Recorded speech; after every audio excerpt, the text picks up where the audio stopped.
सभी को जोहार, नमस्कार। बड़कागांव में बिजली की समस्या बहुत अत्यधिक है और शुरू में भी थी, अभी तो हालत और भी बदतर हो गया है। हम ये सब जानते थे और लगातार ये समस्याओं को देख भी रहे थे अपने कार्यकाल में, और इस वजह से हम जानते थे कि आने वाले समय में बड़कागांव के लिए स्थिति और भी भयावह हो सकती है बिजली को लेके। तो हमने बहुत प्रयास करके डीवीसी, एनटीपीसी, जेबीवीएनएल, झारखंड संचरण और झारखंड वितरण बिजली निगम लिमिटेड सबके साथ एक समन्वय बना के, और फिर जिला से, रेवेन्यू डिपार्टमेंट से, सब जगह परामर्श लिया, विधानसभा में मामला उठाई, उसके पीछे लगी रही और फिर जाके कैबिनेट से पास भी करवाई, और माननीय मुख्यमंत्री जी के साथ कोऑर्डिनेट करके वहाँ पे शिलान्यास भी हुआ। अभी भी बिजली का स्थिति जो बद से बदतर है। अब इसका मतलब जनता भी इसका कारण है, क्योंकि अंधकार को उन्होंने ही चुना, ऐसे विधायक को चुना जो जिनको पता नहीं है कि कहाँ धरना करना चाहिए, कौन सा समस्या का समाधान कहाँ होगा, या हो सकता है पता है तो जनता को बेवकूफ बना रहे हैं। ये लोग सब डीवीसी का जो ये मामला है, आप सब जानते हैं कि वहाँ पे डीवीसी से बिजली काटी जाती है, और डीवीसी लगातार इस तरह का, मतलब जहाँ पे भी हम कार्यालय जाते हैं तो उसका ही शिकायत सुनते हैं। तो ये जो डीवीसी है वो बीजेपी शासित केंद्र सरकार के द्वारा कंट्रोल होता है, और एनटीपीसी है जो ग्रिड, हमारा जो प्रयास से एग्रीमेंट हुआ, ये भी तय हुआ कि कहाँ जमीन मिलेगा, जमीन का अलॉटमेंट का भी सारा प्रक्रिया हो गया था। उसके बाद एनटीपीसी उसमें हमको लगता है कि अपने निर्णय को इधर उधर कर रही है या दो कदम पीछे हट रही है जमीन आवंटन करने से। तो एनटीपीसी भी केंद्र सरकार से जुड़ी हुई है, और केंद्र सरकार में भाजपा शासित राज्य भाजपा शासित है, तो वो लोग के द्वारा कंट्रोल होता है। अब ये जो बड़कागांव के विधायक हैं वो सिर्फ अकेले ही बीजेपी के नहीं हैं, पर वहाँ पे जो लोकसभा क्षेत्र है हजारीबाग, वहाँ से भी सांसद बीजेपी के हैं, और चार विधायक देखा जाए तो बीजेपी के हैं। सब मिलके भी वो ग्रिड को नहीं बना पा रहे हैं, या वो एनटीपीसी या डीवीसी से मिलके ये जो तकनीकी चीजों को, एक छोटा सा चीज है जो छोटा सा प्रयास करे तो इनका बीजेपी केंद्र शासित है और आराम से ये सब चीजों को हैंडल किया जा सकता था। लेकिन देखिए, इनको अगर लगता है कि बिजली का समस्या पूरे हजारीबाग जिला में या फिर उस तरफ बड़का गांव में या छोटा नागपुर रीजन में इनके पास कोई विकल्प है, दूसरा कोई प्लान है कि इससे बिजली का समस्या समाधान होगा, तो ये बताएं। मुझे नहीं लगता कि मेरे जो हमने प्रयास किया, जो हमने काम किया, उस रास्ते पे चलने के सिवा दूसरा कोई इनके पास विकल्प नहीं है। या तो ये जानते नहीं है कि इसका समाधान कहाँ होगा, या फिर ये जनता को बेवकूफ बना रहे हैं और उनको अंधकार में रख रहे हैं। ये बस पॉलिटिक्स कर रहे हैं और सरकार सरकार खेल रहे हैं, मेरी सरकार, तेरी सरकार, इसकी सरकार, उसकी सरकार। लेकिन हम चुप बैठने वाले नहीं हैं। ठीक है, जो भी परिणाम आया, जैसे ही हम इसका उद्घाटन करें, माननीय मुख्यमंत्री जी के द्वारा उद्घाटन, सॉरी, शिलान्यास हुआ। दुर्भाग्य है कि इस पूरे चीज का निर्माण हम नहीं करा सके। चुनाव हो गया अचानक से और परिणाम आप लोग सब जानते हैं। आज दुख है कि एक विधायक के तौर पे अपने लोगों के बीच में हम उनके साथ नहीं रह पा रहे हैं। लेकिन इन चीजों पे बिल्कुल चुप नहीं रहने वाले हैं, क्योंकि लगातार बेवकूफ बनाने का काम किया जा रहा है, और ये बहुत ही बड़ा मुद्दा है हमारे क्षेत्र में। क्योंकि बिजली, देखिए, ये आज के दिन में ऐसा चीज हो गया है कि बिजली अगर नहीं है तो समझिए दुनिया आपका अंधकार हो जाता है। आप पढ़ाई में भी बाधित होता है, खान पान आपका, बहुत सारे लोग कपड़े भी वॉशिंग मशीन में धोते हैं, फिर किचन में भी मिक्सी हो या कई चीजें हैं, मतलब आजकल बिजली के बिना जीवन को इमेजिन करना बहुत मुश्किल है। और ऐसी स्थिति में बिजली पे हमने जो काम किया है उसको आगे बढ़ाने के सिवा इनके पास कोई विकल्प नहीं है। और मैं इस चीज़ पे, क्योंकि लोगों को गुमराह किया जा रहा है, लोग भी गुमराह हो रहे हैं, और हमारा ये फर्ज बनता है कि हम अपने क्षेत्र के लोगों को या हजारीबाग के लोगों को अगर कोई गुमराह कर रहा है तो हम उस चीज़ को रोकें। और क्योंकि हर कोई जानता है कि ये डीवीसी बिजली काट रही है जो केंद्र शासित है, और बीजेपी है वहां पे, और हर कोई जान रहा है कि एनटीपीसी जमीन आवंटन का चीजों को रोक लगा दी है, जिसके वजह से ग्रिड नहीं बन पा रहा है। जो 220/33 केवीए का ग्रिड हमने बहुत प्रयास से करोड़ों की लागत से जो वहां पे बनने वाला था, वो मुझे लगता अभी मैं विधायक रहती तो अभी तक वो ग्रिड बन गया रहता। लेकिन दुर्भाग्य की बात है कि इतने समय के बाद भी शुरू भी नहीं हुआ, और इससे साफ साफ इनका नाकामी दिखता है। और इस तरह के विधायक को निश्चित रूप से अ, जनता तो खुश नहीं होगी, और उनका कोई काम, हम मुझे लगता है कि ये बस इसी तरह का पॉलिटिक्स कर करके सोच रहे हैं कि लोगों को मतलब अपने पक्ष में गुमराह करते रहेंगे, जो कि मुश्किल है। बस यही है। बिजली की ये समस्या तो पूरे राज्य भर में है, सिर्फ बड़कागांव की स्थिति नहीं, पूरे राज्य में अलग अलग मंत्री, देखिए, अलग अलग विधायक अपने क्षेत्र में हम कह रहे हैं कल कि बिजली नहीं कल है। ही गए थे, हमने इसको साझा नहीं किया है, लेकिन कल गए थे, सभी पदाधिकारी बिजली विभाग के बैठे हुए थे। वो कह रहे थे जब भी सरकार यहाँ पे जैसे ही बनी, गठबंधन की सरकार, तब से डीवीसी यहाँ बदमाशी करने लगे हैं। तब से यहाँ पे डीवीसी लाइन काट दे रहा है, और सिर्फ इतना ही नहीं, अगर कहीं लाइन कट रहा है और तकनीकी कारणों से भी अगर कट रहा है, कोई तार गिर गया, कुछ हो गया, पुल गिर गया, तो उसका बिजली कहीं और कंपनसेट कर दे रहे हैं। मतलब उस जगह पे, मतलब ये लोग रैशनलाइज नहीं कर रहे हैं, और बिल्कुल जैसे मर्जी वैसे कर रहे हैं, और पूरी तरह से स्टेट को डिस्टर्ब कर रहे हैं। और जो हालत है आपके सामने है। कितने घंटे बिजली अदा नहीं है? देखिए, हजारीबाग में तो 2-3 घंटे, कभी 2 घंटे, कभी 4 घंटे, मुझे तो लग रहा है कि बस यही है। और बड़का गांव में तो मतलब भग भुग जैसा आता है जाता है। लोगों को लगता है कि मतलब सबसे बड़ी समस्या अगर देखा जाए तो पूरे हजारीबाग लोकसभा का बात करें, रामगढ़ से लेकर हर जगह का, पतरातू से लेकर हमको लगता है छोटा नागपुर रीजन का, तो यही समस्या है जिसकी वजह से पतरातू में भी हम ग्रिड लेके आए, जो मतलब पूरी तरह से बन के उसका स्टेटस मुझे चेक करना पड़ेगा, चालू ही होने वाला है।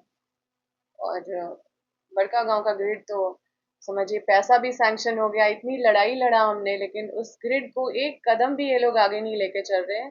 इनको मेरे ही रास्ते पे चलना होगा, मेरे ही रास्ते पे चल के ये बिजली ठीक कर पाएंगे, दूसरा कोई विकल्प इनके पास नहीं है, और ना ही इनके पास कोई प्लान है वैसा। और जो अगर ये इस तरह से कर रहे हैं तो मैं समझती हूँ इनका नियत भी नहीं है।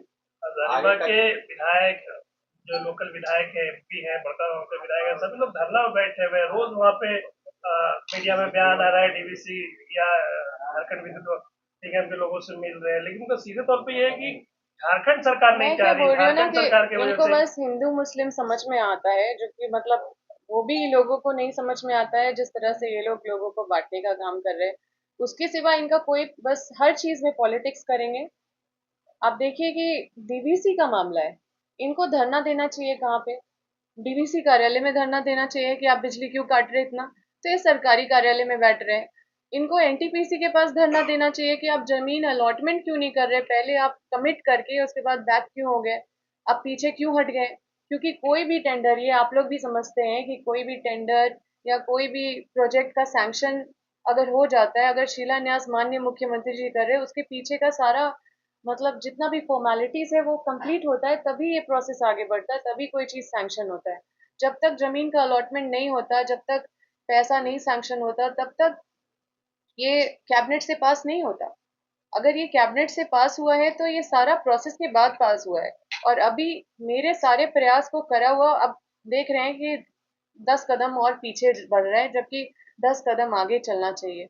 और इस पे गंभीरता से इस पे काम करना चाहिए, ना कि पॉलिटिक्स करना चाहिए। देखिए, हमने बोला ना कि जो हमने पहले ही सोचा था बड़का गांव के लिए, हजारीबाग के लिए, वो सोच के ही हमने इतना मेहनत करके वो ग्रिड को सैंक्शन कराया है दुर्भाग्य है कि अ, हम लोगों के साथ एज अ विधायक नहीं खड़े हैं, लेकिन इसके सिवा दूसरा कोई विकल्प नहीं है। मेरे ही रास्ते पे चलना होगा सभी माननीयों को वहां पे, अगर बिजली की समस्या का समाधान करना है तो। इसे लेकर सीएम से कोई बातचीत हुई कि बिजली कैसे होगी, या डीवीसी से हमने बातचीत किया कि आखिर क्यों कल कर रहे हैं? डीवीसी के पास भी हम कल गए थे, तो डीवीसी का भी कहना है कि ये ऊपर का मामला है, ये तो दिल्ली से होता है। अब बेचारे पदाधिकारी यहाँ पे तो यही बोल सकते हैं। अधिकारी को आदेश है दिल्ली का। वो डायरेक्ट ऐसा नहीं बोले, लेकिन वो बोले कि मैडम हम लोग को जो इंस्ट्रक्शन होता है बस हम लोग वही करते हैं, इससे ज्यादा तो। और बाकी तो जो स्टेट से होना था सारा सैंक्शन वैंक्शन सारा प्रोसेस तो हो ही गया था। आपके कार्यकाल में कितना बिजली बिल रहा? देखिए अभी तो बद से बदतर है। पहले तो 24 घंटे में कितना मिल रहा था, अभी कितना? बहुत अच्छा स्थिति नहीं था उस समय भी, तभी तो हम ग्रिड के लिए इतना लड़े और ग्रिड स्थापित करें। लेकिन अभी तो और भी बद से बदतर है। ठीक है मैम, धन्यवाद। सीधा तौर पर मैडम, देखिए सबसे पहले जातीय जनगणना जो हो रहा है वो किसका डिमांड था, किसका डिमांड था और कौन क्रेडिट ले रहा है? ये कांग्रेस का डिमांड था, और क्रेडिट लेने के चक्कर में बीजेपी केंद्र सरकार है। अभी देखिए कि अचानक से डिजिटलाइजेशन का बात हो रहा है कि इसको डिजिटलाइज कर दिया जाएगा, ये वो सब कुछ डिजिटलाइज करना है। कोई इस तरह का लोकसभा या राज्यसभा में एक भी डिस्कशन नहीं हुआ इस इतने बड़े गंभीर मुद्दे को कि इसको कैसे आगे करना है, क्या फायदा होगा, किस तरह से इसका फॉर्म मतलब क्या क्राइटेरिया, किस सेटअप पे ये लोग चलने वाले हैं। मतलब समझिए कि ना मुख्यमंत्री से संपर्क किया जा रहा है किसी स्टेट का, ना कोई स्टेट से, ना स्टेट के पदाधिकारी से इसका कोई रूपरेखा बनाया जा रहा है। सब स्टेट अलग अलग है, हर स्टेट का अलग अपना चीज है। लेकिन बिना कोई मतलब जनता को तो बाद में पता चलेगा, पहले तो मुख्यमंत्री कैबिनेट को तो पता चले, कैबिनेट मिनिस्टर्स को तो पता चले कि ये क्या इनका प्लान है, क्या कैसे होगा आगे। इस तरह का चीजों से तो साफ साफ लग रहा है कि हम लोग का देश सरकार नहीं चला रहा है, कोई मतलब संविधान नहीं चला रहा है, बल्कि हमारा स्टेट लग रहा है कि कोई व्यक्ति चला रहा है, जैसे मर्जी वैसे चीजों को करना है। ऐसा लगता है जैसे फेडरल स्ट्रक्चर के ये लोग विरोधी हैं, और ये लोग स्टेट को भी मतलब कॉन्फिडेंस में लेके नहीं चलना चाहते हैं, बस क्योंकि क्रेडिट लेना है, ऐसे करना है वैसे करना है, भगवान जाने कैसे होगा जाति जनगणना। और हम लोग जो मांग कर रहे हैं, जिस मकसद से कर रहे हैं, वो हमारा सिंपल सा है कि सोशल ऑडिट होना चाहिए, जिसमें सोशल स्टडी हो, सबके बारे में पता चले कि कौन किस जाति का किस जगह पे रह रहे हैं और क्या उनका हालत है आज के डेट में। फॉरवर्ड है उनका क्या हालत है, बैकवर्ड है उनका क्या हालत है, दलित है उनका क्या हालत है, कितने किसमें जाती है, सबका सारा चीज सारा आंकड़ा सामने आए, ताकि उसका उत्थान का प्लानिंग बने। कुछ भी हो रहा है, कहीं भी से भी कुछ भी आ जा रहा है। अभी केंद्र सरकार की भी जितनी सारी वैकेंसीज है, आप देखिए कि अभी हम बंगाल के प्रभारी हैं, वहां पे ओबीसी का सर्टिफिकेट कोई भी बना ले रहा था। तो जब हाईकोर्ट में ये मामला गया तो फिर वहां पे हाईकोर्ट इसको रोक लगाए। अभी रोक लगी हुई है तो तब से रोक ही लगी हुई है, अब ओबीसी का सर्टिफिकेट कोई बना नहीं पा रहे, तो वो जो कोटा है ओबीसी का वो जा कहाँ रहा है, इन सब चीजों को भी सोचना चाहिए। तो मतलब नियत देखे पता चल जाता है। हालांकि कांग्रेस पार्टी इस पे इसी तरह से लड़ाई लड़ती रहेगी। हमारे लीडर, हमारे सारे लीडरशिप इस मुद्दे को इतने मजबूती से उठाए हैं कि मजबूर होके जाति जनगणना का प्रस्ताव को पास करना पड़ा। और ये लोग काफी मजबूर हैं, इनका चेहरा देखिए, इनको ज्यादा मतलब ये समर्थन में नहीं है कि जाति जनगणना हो। लेकिन इस लड़ाई को सही तरीके से स्थापित करने के लिए, इस मांग को ताकि लोगों को न्याय मिल सके, इसके लिए कांग्रेस पार्टी सरकार को दिशा दशा बताती रहेगी और लड़ती रहेगी। ओबीसी का मामला जो आप उठाए हैं वेस्ट बंगाल का, वहाँ पर आ रही है बात की 80% यानी कि मुस्लिम को दिया जा रहा है ममता सरकार के द्वारा जो ये, और वोट को भी बढ़ाया जा रहा है। इससे आप लोग की पार्टी क्या कर रही है, और आप वहाँ के प्रभारी भी हैं? देखिए, हमारी लड़ाई तो आप लोग सब जानते हैं, हमारे लीडरशिप का क्या विचारधारा है सब आप लोग जानते हैं। कुछ चीज़ छुपा नहीं है, जिस चीज़ का हमारे राहुल गांधी जी लड़ाई लड़े ये जाति जनगणना का, इसीलिए ताकि सामाजिक न्याय का बात आपको देखेगा कि कांग्रेस पार्टी ही करती है। और इस पे सिर्फ बात नहीं करती है, इस पे लड़ के मजबूर सरकार को किया, और सरकार मजबूर हो के जाति जनगणना आज करवा भी रही है, तो वो कांग्रेस का देन है। तो कांग्रेस पार्टी ये बिलीव करती है, और आप जैसा बोल रहे हैं बंगाल में, बंगाल की स्थिति तो आप से छुपा हुआ नहीं है। हम लोग हमेशा वहाँ पे हर तरह का प्रोटेस्ट करते हैं, ए टू जेड वहाँ पे इशू ही इशू है। अभी जैसे हमने बताया कि फर्जी सर्टिफिकेट ओबीसी के बन रहे थे, मतलब कोई भी, आपको भी ओबीसी सर्टिफिकेट बनाना है तो बन जा रहा है, उनको भी बनाना बन जा रहा है। अब कोई ओबीसी के जो वर्ग में आते हैं वो लोग जाके हाई कोर्ट जब गए, तब जाके ये सब चीजें जब सामने आई, तो सुप्रीम कोर्ट ने, हाई कोर्ट ने इसको रोक लगाया। तो अभी चीजें एज इट इज है। दुख का बात यह है कि ये भी समझना चाहिए था अ, माननीय न्यायालय को, कि वो जो ओबीसी वर्ग के लोग हैं अभी इस परिस्थिति में जो रोक लगा दिया गया है, तो उनको अब अपना जो अधिकार है वो कैसे वो अवेल करेंगे। ये जो डिजिटल जनगणना जो होगा 31 मार्च 2027 से क्या लगता है डिजिटल का आपको विरोध करना? देखिए, सबसे पहला चीज है कि हम लोग ही नहीं समझ पा रहे हैं।